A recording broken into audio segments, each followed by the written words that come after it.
Hi, I'm Rich Brown for CNET. Today we're going to take a look at the Hiku Labs Hiku.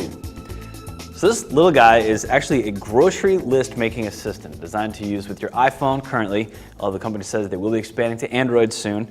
The idea is that it can make list items on your iPhone app by speaking to the device or if you use the barcode reader. Now you might ask why you want a standalone device to build a grocery list, and the reason Hiku Labs says is because this device makes it much easier.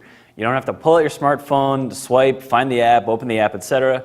With this you simply push the button and either speak into it or swipe a product, it builds a list, you then take that list to the store. So for example, I can speak in the device and say, chocolate. You look on the list and chocolate will appear. Pretty simple. I can also use the barcode reader in the same way. Simply push the button, you get the light, and you swipe down the code, it pops up on the list automatically.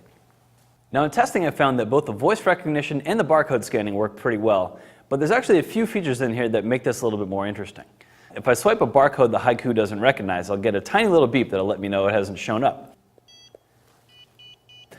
Then the next time I can push the button, say the product, and it will associate my spoken instruction with that barcode. It then loads that information up into the cloud and the Hiku can then reference that. So theoretically then, for a company like Trader Joe's that doesn't make its UPC codes available, you could crowdsource that information. And actually it works pretty well. Now Hiku Labs says that anybody can use this, from an adult to a 5-year-old, but you probably wouldn't want a little kid getting his or her hands on this because the company says it's going to be assigning a shopping service to the app soon, which means that you'll be able to make a list, purchase from the app directly. It hasn't rolled that out yet, still working on it, but heads up. Because of that forthcoming shopping service, as well as some software and firmware updates down the road, the company is still calling this beta hardware. That's a little bit strange considering that they want you to pay for it, so it's going to cost $79 for you to essentially get pre-release hardware. We're used to seeing that kind of model from crowdfunded hardware, but not from hardware that's directly available for sale from the vendor.